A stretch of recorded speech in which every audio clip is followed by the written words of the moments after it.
actually engaging in a hunger or a labor strike. So the actual hunger strike / labor strike is all but dead. Here we go. Well, I could update you, or I could talk to one of the lead organizers. So I'll make it quick because I know you're tired. But this is Kathy. You're with PAX Christie, New Jersey, Eyes on Ice. I was just saying we've seen basically them essentially crush the hunger labor strike by transferring out the people who helped organize it. 2A and 2B, those were the units that it kind of... 2B, but then also Unit 4 was very strong. So it was really, it was a facility-wide strike. Actually, and I remember talking to people in 5A and 5B, and they were not as active in the hunger strike, but they were 100% on board with the labor strike. And the labor strike is really the one that put the most pressure on the facility itself, because every carceral facility in the United States runs on prison labor. So things like laundry, kitchen work, the barbershop, cleaning, none of that was getting done. So, and if they wanted it to get done, the staff inside had to do it.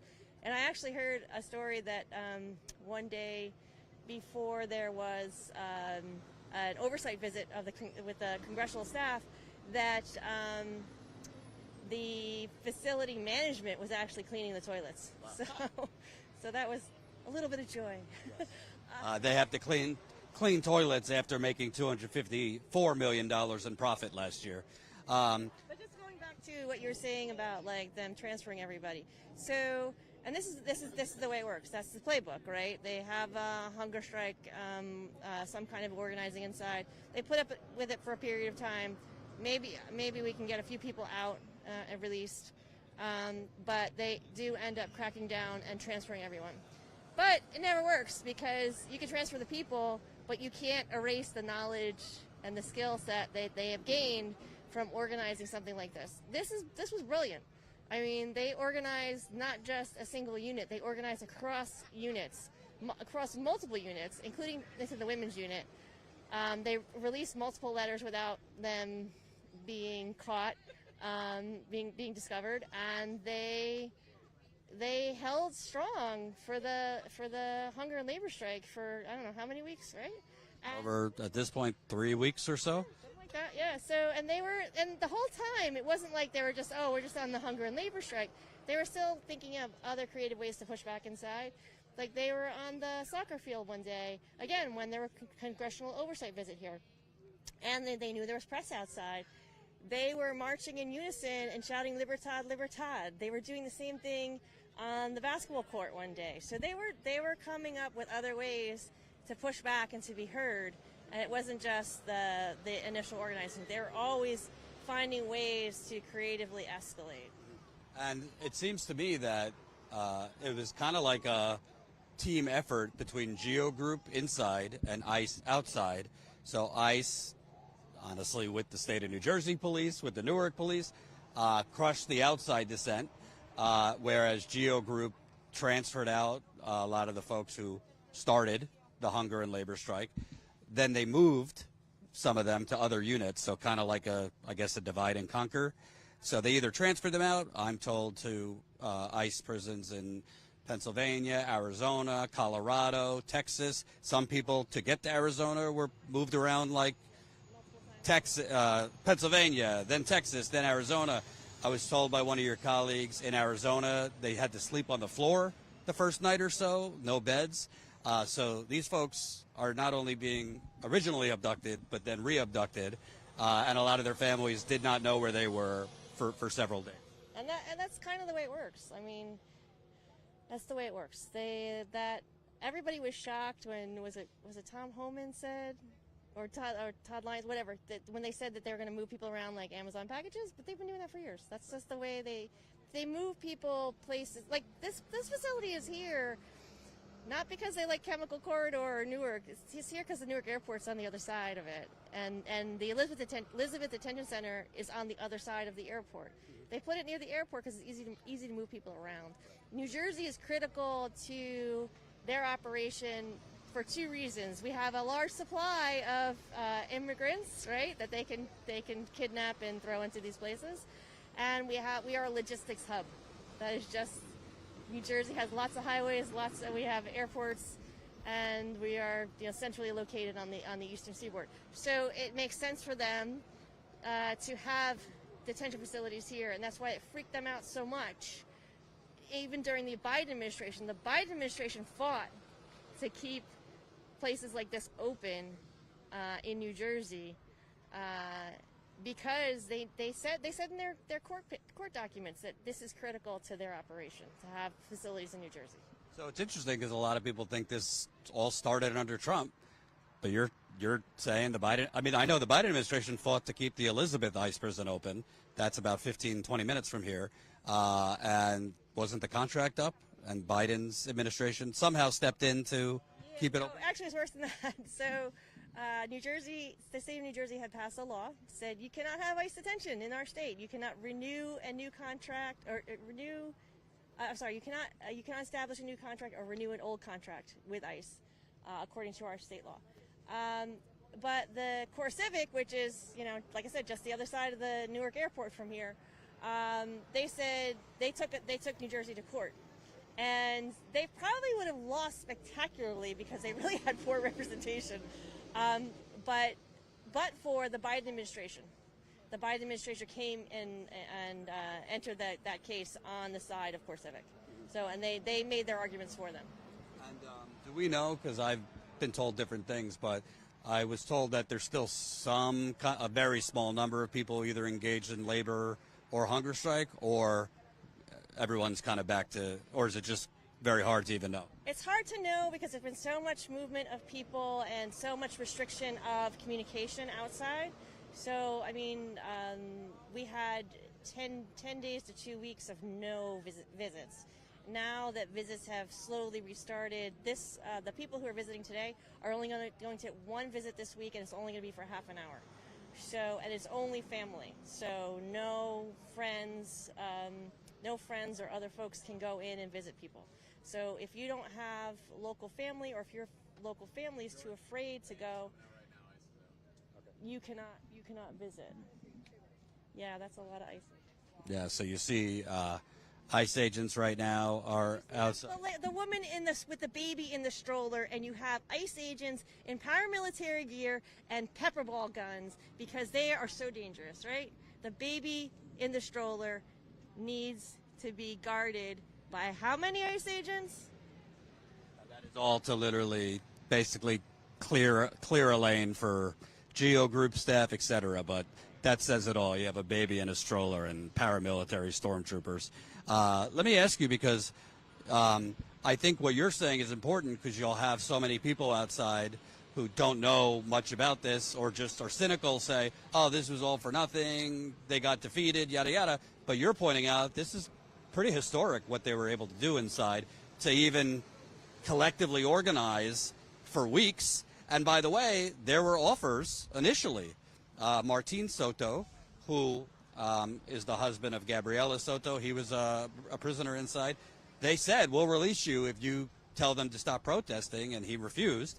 So some of the prisoners had basically a get out, I don't want to say get out free card, but they were trying to suppress this early on, and the prisoners essentially said no. Well, I think Martin was smart enough not to take that deal because ICE lies, but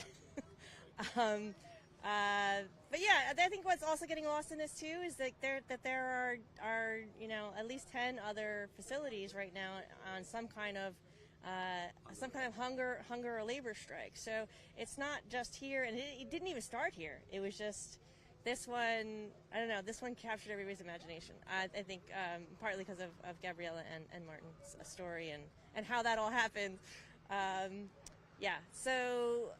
But yeah, this is something. Before they transferred everybody out of here, and before this started, there were hunger strikes at Adelanto. There's hunger strikes in Moshannon, which is actually kind of interesting because that's where they transfer people to. Pennsylvania. Yeah. So, I know there was one at the North Lake Detention Center, which is the biggest ICE prison in the Midwest.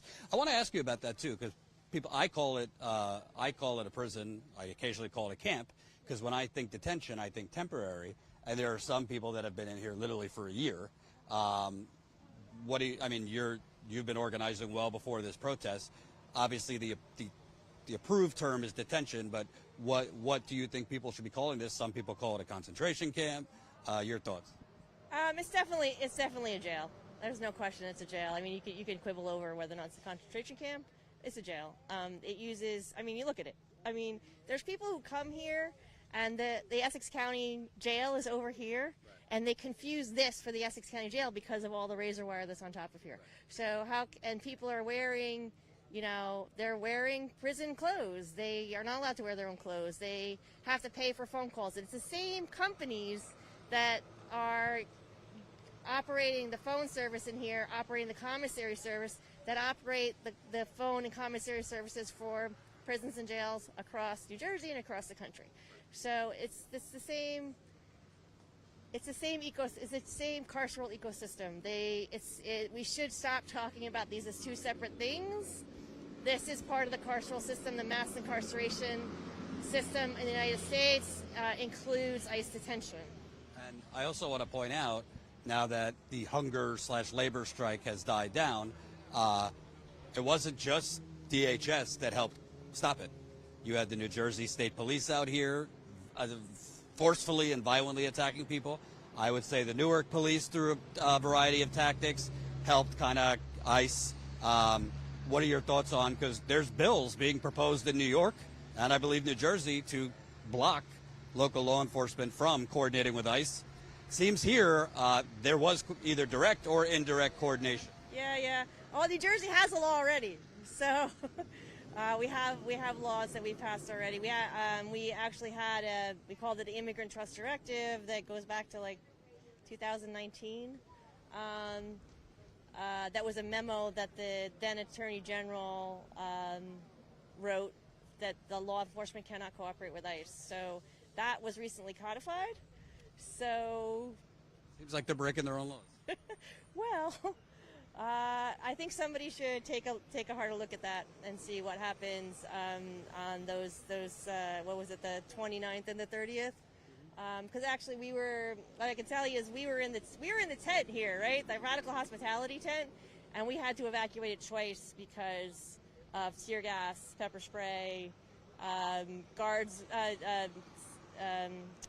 state police with riot shields, and horses on state police on horseback. Right. So I mean, I don't know. We're giving out diapers and feeding people pizza and we're running from the state police. I never thought that we'd be doing that. And my last question, I want JT for this. I don't know if you've seen what happened this morning. Trump's Department of Justice going against Minneapolis activists and protesters. He was on the ground. JT was on the ground for us for 2 months in Minneapolis. Seems to me some of the charges are based on criminal conspiracy or blocking cars, or I don't know. It seems like this might be a playbook to go after people here for similar things. I don't know if you have anything to add there. I mean, that's certainly been the speculation that we've been hearing among people here on the ground. I don't think it goes beyond speculation, but at least the idea of not only having the utility of breaking the strike inside by transporting these people out, but it also creates space for a potential crackdown here in the New York, New Jersey area that Tom Homan recently threatened again. How seriously do you take that threat, and how do you see the capabilities for and the capacity for it here right now? I take it very seriously. So after we evacuated the tent for the second time, the whole street was shut down. No one was allowed in. Apparently press was here. And there's photographs of the FBI and HSI rifling through our tent. The tent was turned upside down, and they took diapers, apparently. They took diapers and herbal tea and some, I don't know, Free Palestine stickers. And the tent was also on Fox News, like 24/7 for 2 weeks straight, claiming that it was command central for whatever was going on the rest of the street. So, so there's a Father Daniel Berrigan, who's a very famous Jesuit priest who was very active fighting the Vietnam War. He had a saying that said, if you want to follow Jesus, you better look good on wood. So I just keep thinking about that right now, and I never thought that corporal works of mercy would be criminalized, but I think that's where we're at right now. But I mean, even though the population has been, I don't know if dwindling is overstating it, but it has been lowered, even in the eventuality that there is a ramp up in operations out here. You're going to be ready, I assume, to help all of the families that might be coming to you for aid. Yeah, I don't know if you can say we're ready, but you know, we've been here for over a year. We've seen this already ramp up. We used to see 150 people on a weeknight here when visiting hours were more open, and then we saw them ramp up to double that. So we were seeing almost 300 people on a weeknight and 500 or more people each weekend day. And the community responded. The community responded, and I have faith in my neighbors that they will continue to come and support their loved ones inside. And I have faith in my other neighbors who aren't directly impacted. They will continue to support what we're doing and continue to show love for our neighbors. And that's been the theme that we've seen play out community after community. Yes, when these horrible crackdowns happen, they are terrible, and it's almost impossible to put into words the impact that they directly have. But if you are one who looks for silver linings, what we have seen over and over again is that the community response is there. Neighbors do help neighbors, and cities, yeah, and these places rally in the face of that. Kathy, I don't have anything else for you. You have been out here. You got to be feeling tired. Are you ready for some time off, maybe? Yes, I would like some time off. We have a big team here, though, so we have a big team, and so I can take some time off. None of us are doing this alone. Like I said, it's a community. It's a community that includes the volunteers, that includes the visitors. The visitors have become volunteers, and the volunteers have become visitors. It is really this beautiful cyclical organization here that I don't know, that just keeps providing for each other. Thanks so much, Kathy. I appreciate the time. Thank you. Yeah. Thank you, Kathy. So, a few things. Number one, smash the like button, share this live stream. I know we went down for a little bit. We're going to try and, when we're done with this, figure out. I think there's some cord that is loose or we need to replace. So apologies that we went down there. But I think what's going on here, honestly, is a real sign of what's wrong with our media and why we need independent media. You might not notice, but it's basically us here. There's a few smaller outlets here, but in terms of like the big mainstream media, they're gone, and they've been gone. Why? Because there's no action.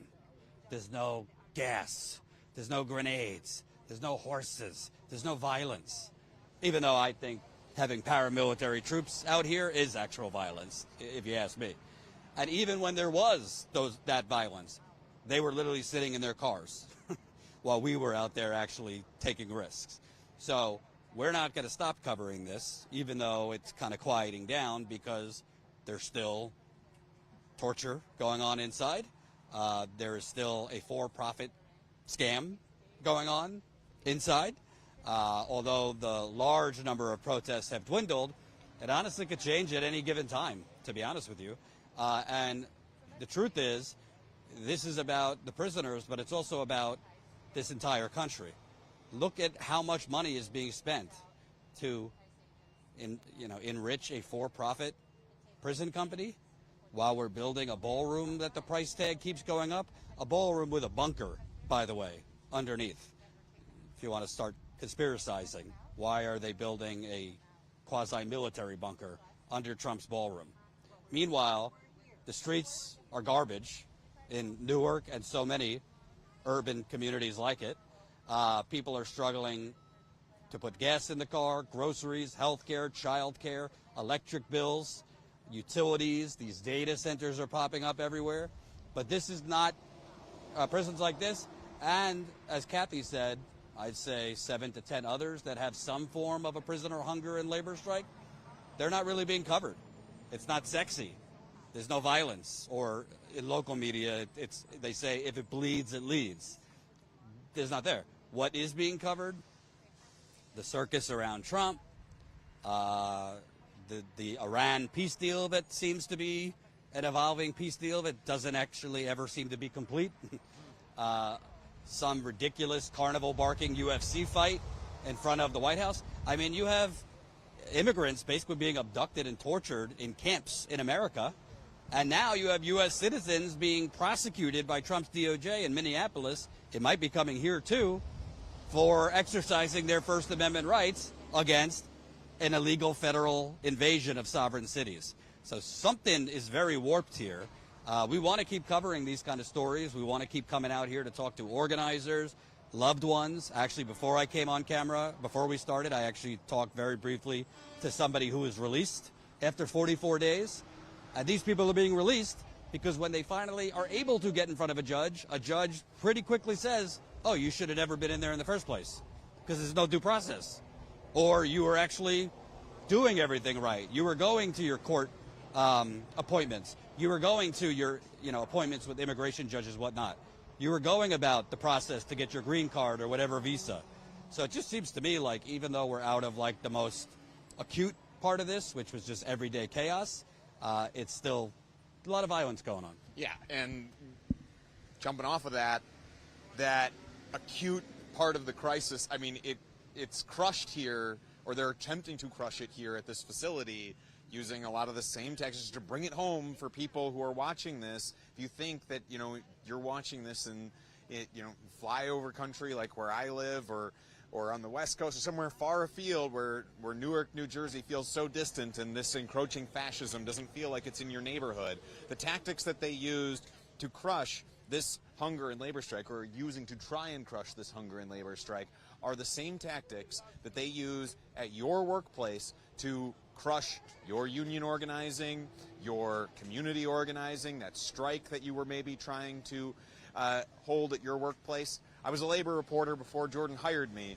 and as soon as we started hearing about the tactics that they were using in there about, separating people, shipping them out, I mean, it's the exact same thing that they do in communities and workplaces to break apart any kind of solidarity anywhere. So the lessons that were learned at your place of work or in your community got applied here, and the lessons here will be applied in your community, whether it be through those future organizing actions that you try to take on or through more immigration crackdowns that we're expecting to see elsewhere in the country. Jordan, over the last few weeks, you've been out here longer than I have. I've only been here for the last 5 days. But I was already struck by the similarities and the differences between this place and some of the other places where we've been on the ground.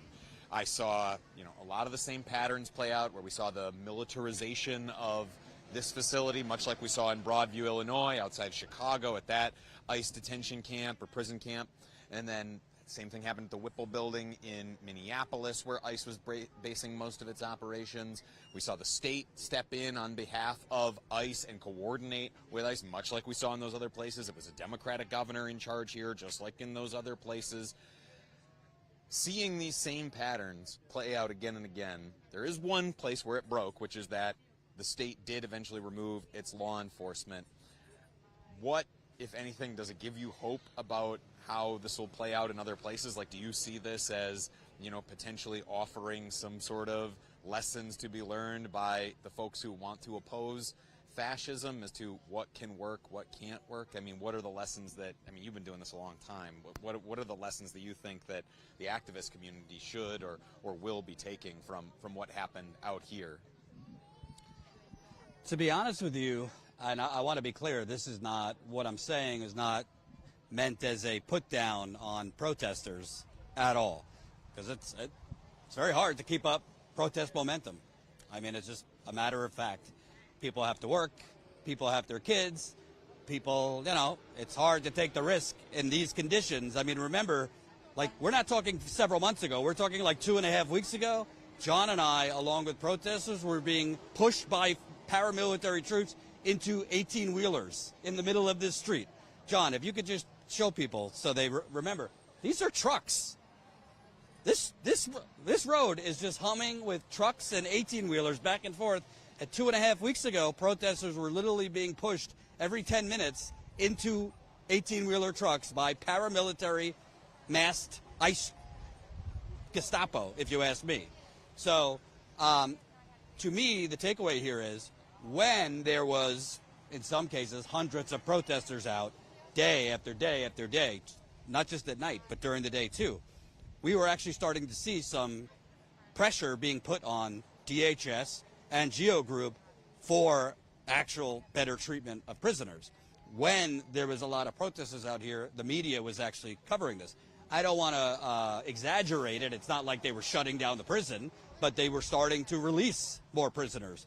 One of the demands was to release some of the youngest prisoners. An 18-year-old girl was released at the height of these protests outside because of the pressure that was being applied, because of the media attention that it was getting. Even though it wasn't enough media attention, it was more than before. People didn't even know what Delaney Hall was before this protest. We saw some of the older people released.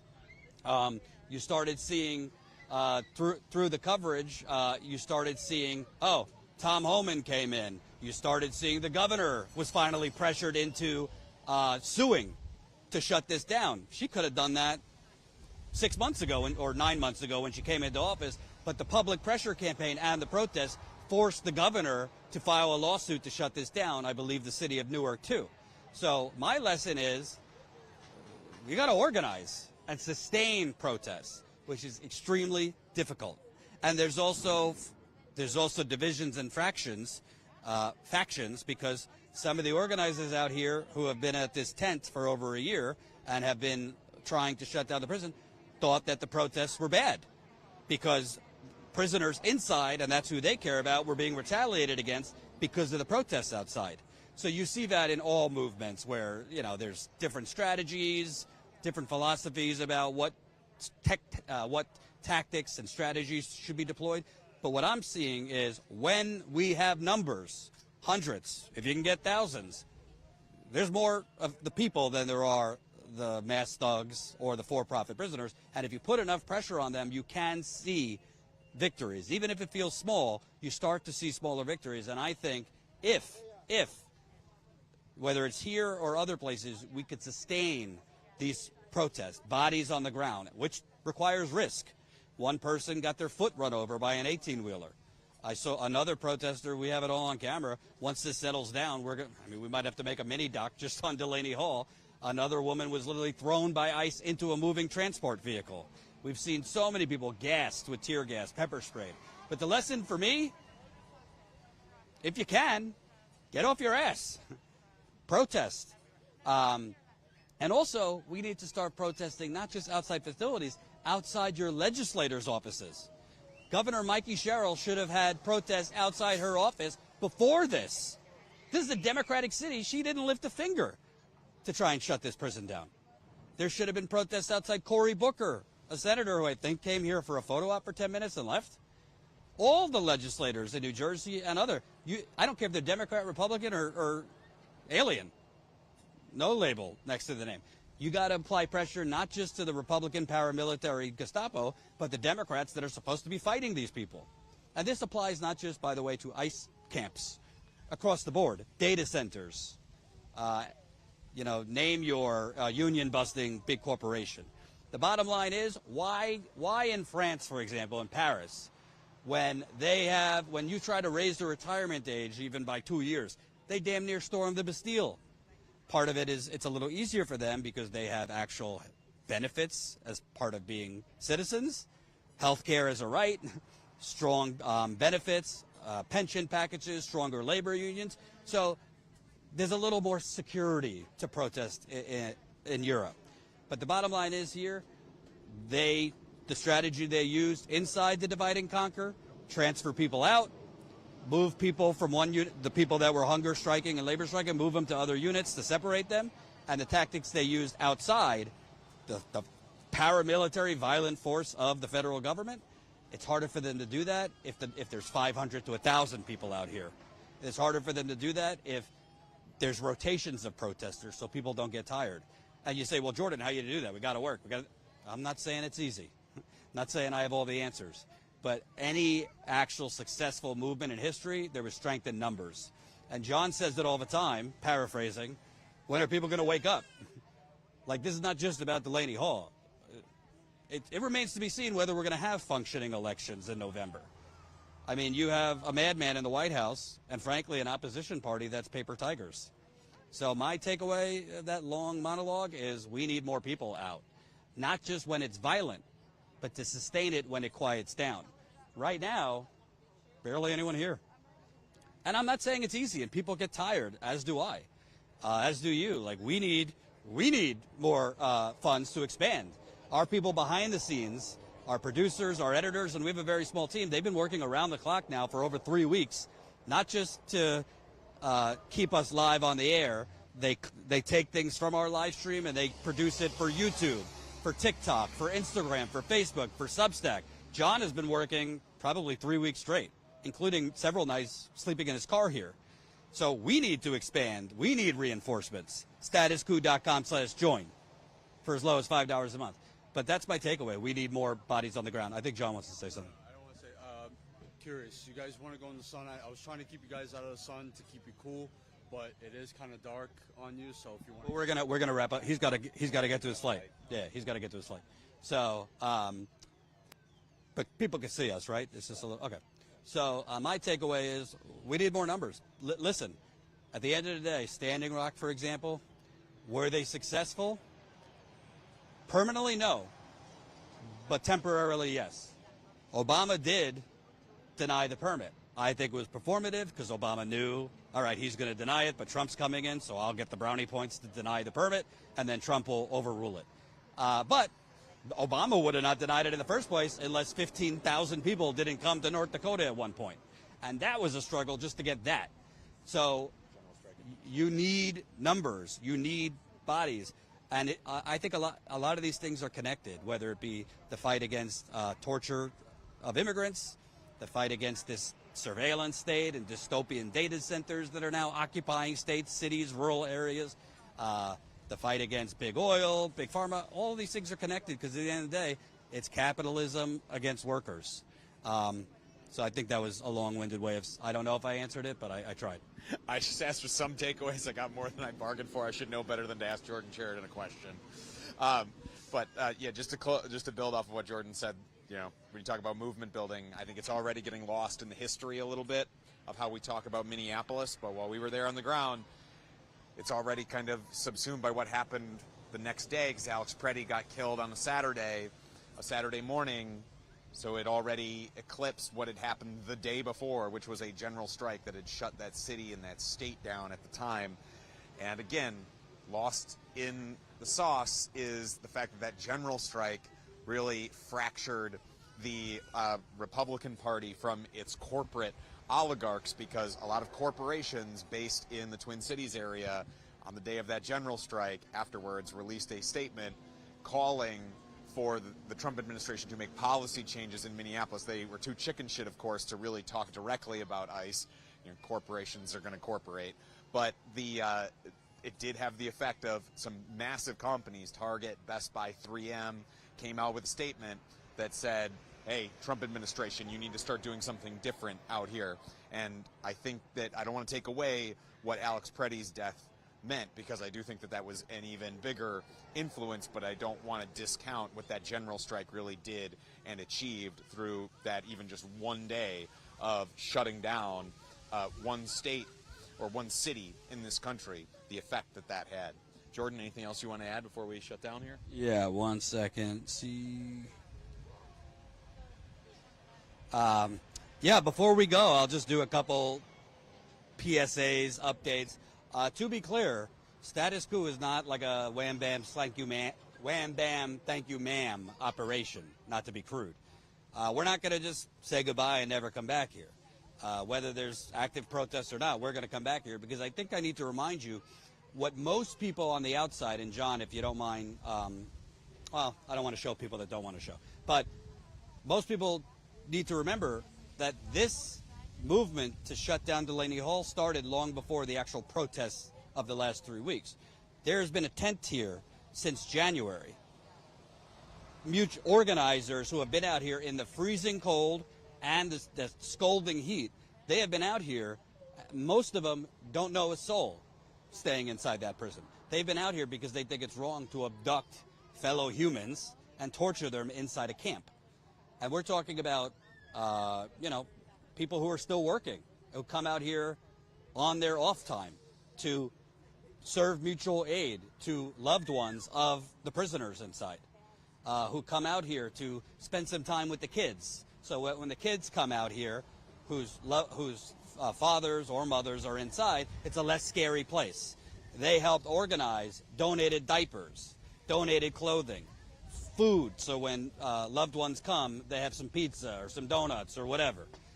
So, yes, the protesters, that's the image you will see on TV of the clashes between ICE and protesters. But there have been organizers here around the clock since this camp opened a year ago in June of 2025. So they deserve a lot of credit, and we're going to keep coming out here to talk to them. It might not be as action and jam-packed. YouTube will probably hide it because it's not action. But we think it's important to keep the focus here. And if we can expand, we want to be able to cover this at other ICE camps around the country. And we already have. We've been down at Alligator Alcatraz in Florida. We covered Trump's invasion of L.A. with the National Guard and ICE in 2025. For 2 weeks we were on the ground. We were in New York City at the federal courthouse several times, New Jersey, Charlotte, where Border Patrol almost threatened to arrest John for the crime of legally following them to cover what they were doing. Chicago, John, were there for 2 months. It's expensive to be on the ground somewhere for 2 days.